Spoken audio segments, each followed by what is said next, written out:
അപ്പോൾ ഗെയ്സ് നമ്മളിപ്പോൾ പോകാൻ പോകുന്നത് എന്തിനാണെന്ന് വെച്ച് കഴിഞ്ഞാൽ എൻ്റെ അനിയനൊരു കുഞ്ഞ് സർപ്രൈസ് വയ്ക്കാനാണ്. ആൾ പള്ളിയിൽ ചോറ് വാങ്ങിക്കാൻ പോയേക്കുവാണ്. അപ്പോൾ അവനിക്ക് ഇവട്ടം കുറേ നോമ്പ് അവൻ പിടിച്ച്. അപ്പോൾ ഇന്ന് അവൻ നോമ്പ് പിടിച്ചേക്കുവാണ്. ഞാൻ ഇല്ല, ഹോസ്റ്റലിൽ നിന്ന് പട്ടിണി കിടന്ന് വന്നുകൊണ്ട് നോമ്പ് പിടിക്കാൻ തോന്നിയില്ല. ആളിതാ കഞ്ഞിയും കൊണ്ടൊക്കെ വരുന്നുണ്ട്. അപ്പോൾ ആൾക്ക് കുഞ്ഞൊരു സർപ്രൈസ് എടുക്കാൻ. സർപ്രൈസ് എന്ന് പറയുമ്പോൾ ഭയങ്കര എക്സ്പെൻസീവ് ഗിഫ്റ്റ് കാര്യങ്ങളൊന്നും വേണമെന്നില്ല. അതെന്തെങ്കിലും ലിറ്റിൽ കാര്യങ്ങളായിരിക്കും. ആ എയർപോർട്ടിനാണ്. അപ്പോൾ എനിക്ക് എന്തെങ്കിലുമൊക്കെ കുക്ക് ചെയ്യണമെന്നല്ല, എനിക്ക് കുക്ക് ചെയ്യാറിഞ്ഞൂടാ. ആൾ വന്നിട്ടുണ്ടേ. എനിക്ക് ഈ സർപ്രൈസ് കൊടുക്കുന്നത് അതേപോലെ കിട്ടണതൊക്കെ ഭയങ്കര ഇഷ്ടമായി തുടങ്ങിയത് ഇപ്പോഴാണ്. ബിക്കോസ് അതിനൊരു ഫീലുണ്ടെന്ന് ഞാൻ ഇപ്പോഴാണ് മനസ്സിലാക്കി തുടങ്ങിയത്. അപ്പോൾ ഞാൻ പറഞ്ഞു തന്നതൊന്നുമല്ല, ഞാൻ ഒരു കുഞ്ഞ് ലിറ്റിൽ സർപ്രൈസായിട്ട് എന്തെങ്കിലും ഫുഡൊക്കെ സെറ്റ് ചെയ്യാനാണ് ഉദ്ദേശിക്കുന്നത്. ഇൻഷാ അല്ലാഹ് നടന്നാൽ നമുക്ക് നോക്കാം.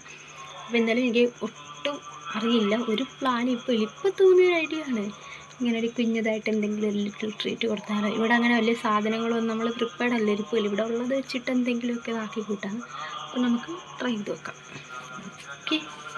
അപ്പോൾ ഫസ്റ്റ് ഇപ്പോൾ തണ്ണിമത്തങ്ങ ഇല്ലാത്ത എന്ത് നോമ്പല്ലേ. ആദ്യം തന്നെ തണ്ണിമത്തങ്ങ ഞാൻ കട്ട് ചെയ്ത് വെച്ചിട്ടുണ്ട് ജ്യൂസ് അടിക്കാനായിട്ട്. ജസ്റ്റ് ഒന്ന് ഫ്രിഡ്ജിലോട്ട് വെച്ചേക്കാണ്. പിന്നെ ഇതാ സ്നേഹം പടരാനായിട്ട് എൻ്റെ അനിയൻ അതിനകത്ത് കുരു എടുത്ത് കളഞ്ഞിട്ട് കപ്പലണ്ടി എടുത്ത് അതിനകത്ത് വെച്ചിട്ട് ഞാൻ ഇങ്ങനെ ഹേർട്ട് ഷേപ്പിലാക്കി വെച്ചേക്കാണ്. കേസ് മിക്കവാറും ഈ കപ്പലണ്ടി എടുത്ത് കളയുമെന്ന് എനിക്കറിയായിരുന്നു നേരത്തെ. ചെയ്തപ്പോഴും ഞാനത് ആലോചിച്ചാണ്. ഇതെന്താണ്ട് ഈ തണ്ണിമത്തങ്ങ നിങ്ങളുടെ നാട്ടിൽ എന്താ പറയുന്നത്? നമ്മുടെ ഇവിടെ തണ്ണിമത്തങ്ങ എന്നാണ് പറയുന്നത്.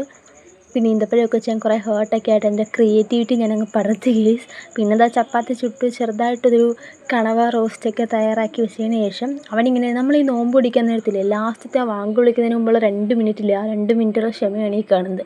അവന് വിഷമൊന്നും തളർന്നൊന്നുമല്ല, സർപ്രൈസ് ആലോചിക്കുകയാണ്. ഇതാണ് ജസ്റ്റ് ഞാൻ പറഞ്ഞില്ലേ, ചെറുതായിട്ട് എന്നെക്കൊണ്ട് പറ്റുന്ന രീതി കുഞ്ഞതായിട്ട് ഒരുക്കി വെച്ചു. അപ്പോൾ ഇൻഷാ അല്ലാഹ് അടുത്ത നോമ്പും പിടിക്കാൻ പറ്റട്ടെ. അപ്പോൾ പിന്നെ ഇതൊക്കെ അത്ര വലിയ കാര്യമാണോ എന്ന് ചോദിക്കുന്നവരോട് ഒരാൾക്ക് തരാൻ പറ്റിയ ഏറ്റവും വലിയ ഗിഫ്റ്റാണ് അയാളുടെ ടൈം. എക്സ്പെൻസീവ് ഗിഫ്റ്റിനെക്കാട്ടി വാല്യൂ ആണ് അവരെടുക്കുന്ന എഫേർട്ടിന്. അപ്പോൾ ഞാനും ഹാപ്പിയാണ്, അവനും ഹാപ്പിയാണ്. അപ്പോൾ അടുത്ത വീഡിയോ ആയിട്ട് വീണ്ടും കാണാം. അപ്പോൾ അത്രയ്ക്കുള്ളൂ. ബൈ.